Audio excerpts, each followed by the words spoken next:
Right? We left off A6. Yeah, so now we're on to A8. Yep. Page 55. Okay.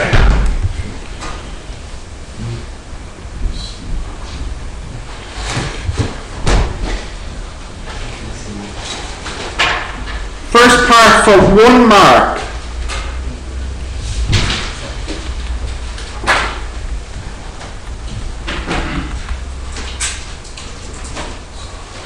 I wrote too big.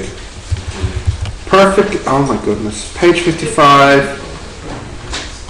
Perfectly elastic collision. Alright, does anyone remember now what this means?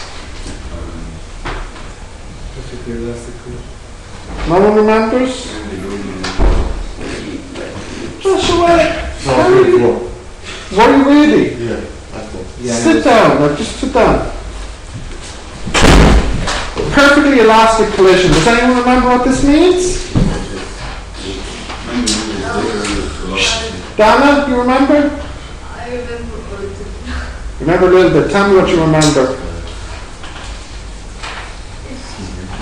It was when we studied the spring. Hang on, Joshua is being rude right now. Spring. Joshua, please be quiet.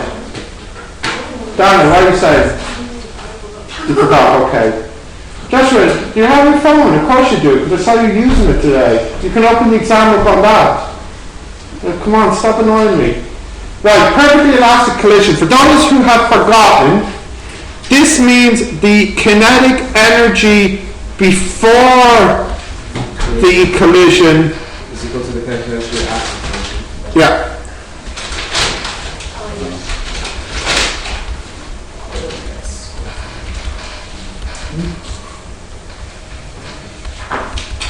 Page 55.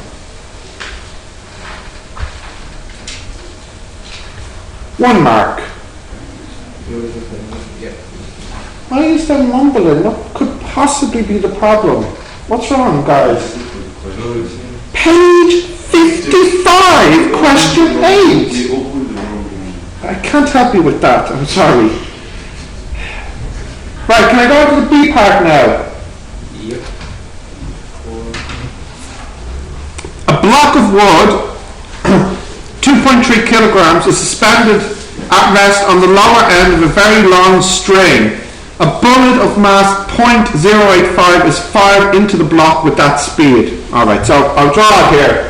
Do you have that written down? Well, if you don't, you can write it down. It's easy to remember. Kinetic energy before the collision equals kinetic energy after the collision. Okay, so what we've got now is we've got a block of wood, and the mass is 2.3 kilograms. Then you have a bullet of mass 0.085 kilograms, and this bullet here is fired, and then it gets stuck in the block. And the block here, its length is how long? Does it not say? No, it doesn't say. Okay. So we don't know how long it is. So I'll just call the length here L or whatever. Right. And the speed of the bullet we know as well is 250 meters per second. Part 1. Consider the moment of impact. Use the appropriate conservation law to calculate the speed of the block after the collision. In other words, you have two things. They collide. So what do we use? Conservation of momentum. So the momentum before the collision, multiply the mass and the velocity, and then after the collision, what's the mass? It's 2.385 times x. So there was 1, I'll draw 1 and then 2, and then they come together and they make a new mass here that starts to move. It's just like the question I did yesterday with the truck and the car. Remember that? The lorry and the car. Same deal.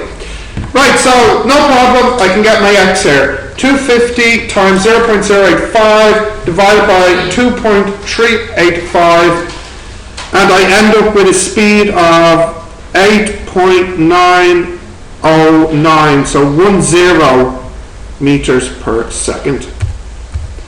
Okay. Now I want to show that this collision was not elastic. So I'll get the kinetic energy before and the kinetic energy after, and they should be different. So a half m v squared, a half m v squared.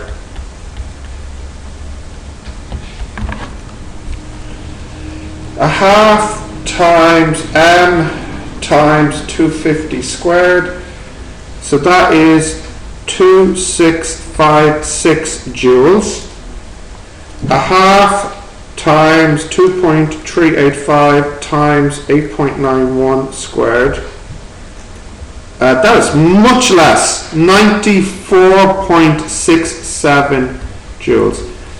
The kinetic energy before does not equal the kinetic energy afterwards. Therefore, we say inelastic. Means not elastic.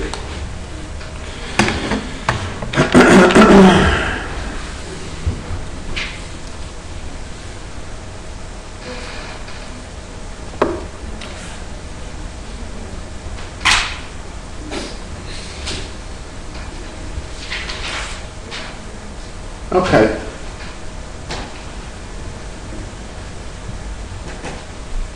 Can I go to the next part now? Yeah. So part 3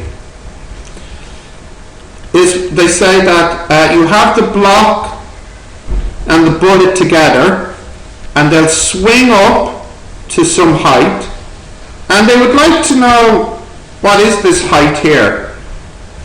So who knows what formula or what idea I can use to solve this problem, to find the height? Very good, the energy. Yeah, so the kinetic energy here should equal the potential energy here. Mohammed, stay focused. The kinetic energy at the bottom, we've already worked it out. It is 94.67. That means the potential energy up here should also equal 94.67. Formula for potential energy is mgh. That should equal 94.67.